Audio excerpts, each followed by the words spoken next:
बीच shooting helicopter गिर गया और 3 लोगों की मौत हो गई। मरने वालों में एक जाने माने एक्टर थे और बाकी 2 बच्चे थे। इस विचित्र, डरावने और दुर्भाग्यपूर्ण हादसे ने पूरी फिल्म इंडस्ट्री को हिलाकर रख दिया। कई कोर्ट केस हुए, कई नई गाइडलाइंस वजूद में आई, फिल्म सेट पर सेफ्टी स्टैंडर्ड्स को लेकर नए नियम बने और कई लोगों की जिंदगी एकदम बदल के रह गई। जिस प्रोजेक्ट की शूटिंग के वक्त यह हादसा हुआ, उससे स्टीवन स्पीलबर्ग जैसे दिग्गज फिल्म मेकर का नाम जुड़ा हुआ था। कब हुआ था ये, पूरा किस्सा क्या है, जानेंगे हमारी इस सीरीज में जिसका नाम है हादसा।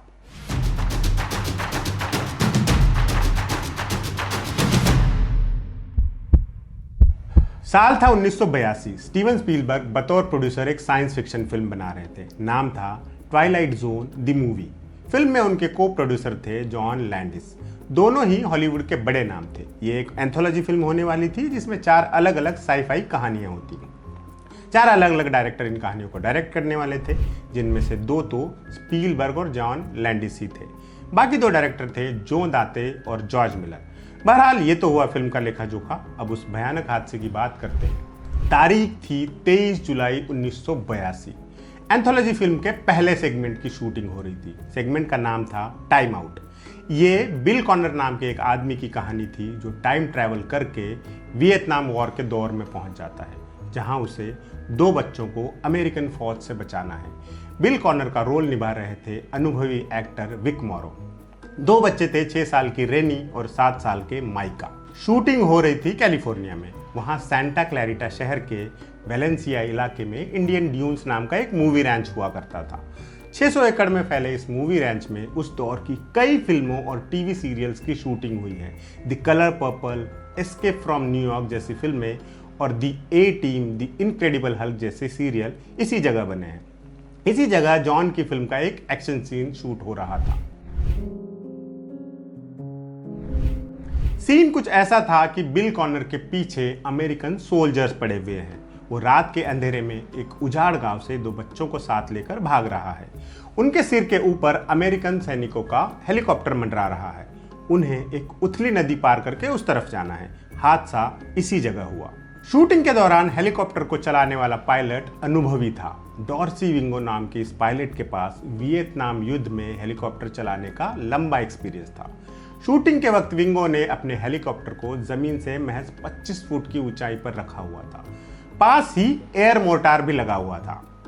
एयर मोटार एक ऐसा डिवाइस होता है जिसे शूटिंग के वक्त स्पेशल इफेक्ट्स पैदा करने के लिए इस्तेमाल किया जाता है। इसमें एक ट्यूब के जरिए हवा या गैस का प्रेशर क्रिएट करके धूल मिट्टी का मलबा माहौल में बिखेर दिया जाता है।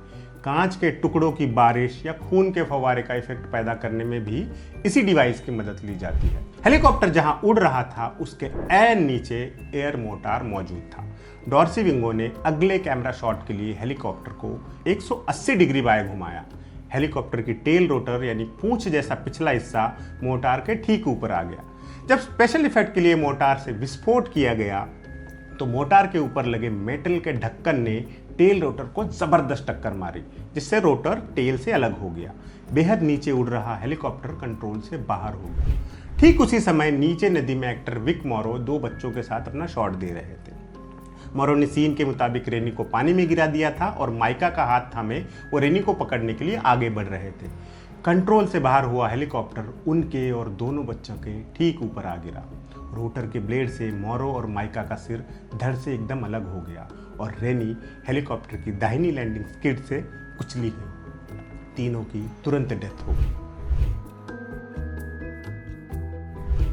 जैसे कि इस अनोखी दुनिया में रिवायत है, हादसे के बाद वो सब कुछ किया गया जिसे हादसे से पहले किया जाना जरूरी था। कमेटी बैठी, जांच हुई, रिपोर्ट आई और पाया गया कि शूटिंग के दौरान कई नियमों की अवहेलना हुई थी और कई चीजें बिना किसी परमिशन के की जा रही थी। सबसे बड़ी बात तो ये सामने आई कि दोनों बच्चों की कास्टिंग में चाइल्ड लेबर लॉ का साफ साफ वायलेशन हुआ था। कानून के मुताबिक बच्चों के साथ रात में शूटिंग करने की मनाही थी। साथ ही विस्फोटकों से भरपूर इस्तेमाल वाला सीन अगर बच्चों के साथ शूट करना हो तो उसके लिए प्रॉपर परमिशन लेने का प्रावधान था, जिसे देने से पहले तमाम सेफ्टी मेजर्स चेक किए जाते। डायरेक्टर प्रोड्यूसर जॉन ने इस पूरी प्रक्रिया को ही दरकिनार कर दिया और चुपके से शूटिंग की कोशिश की। सेट पर एक फायर सेफ्टी ऑफिसर मौजूद तो था और उसने ये अंदेशा भी जताया था कि ब्लास्ट से हेलीकॉप्टर क्रैश हो सकता है, लेकिन उसकी आशंकाओं को गंभीरता से नहीं लिया गया।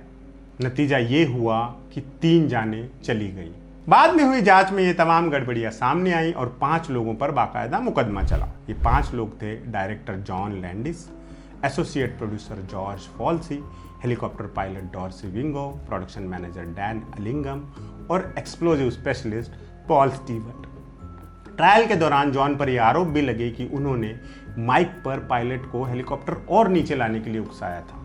9 महीने तक ट्रायल चला और कमाल की बात यह है कि 5 आरोपियों को बेगुनाह घोषित कर दिया गया। हालांकि पूरी इंडस्ट्री को झकझोर देने वाले इस हादसे ने एक अच्छा काम जरूर किया।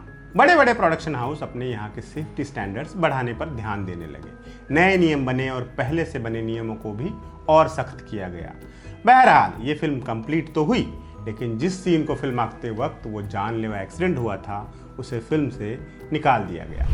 और अपने स्पीलबर्ग साहब, उन्होंने क्या किया? उन्होंने फिल्म तो पूरी की, लेकिन उसके बाद जॉन लैंडिस से अपनी दोस्ती तोड़ डाली। उनका कहना था कि उस घटना ने उनकी आत्मा तक को बीमार कर दिया था। उनके शब्द थे, ऐसी कोई फिल्म नहीं है जिसके लिए जान दी जाए। आज के एपिसोड में इतना ही। अगले एपिसोड में किसी और घटना पर बात करेंगे। तब तक आप देखते रहिए एम बोले तो।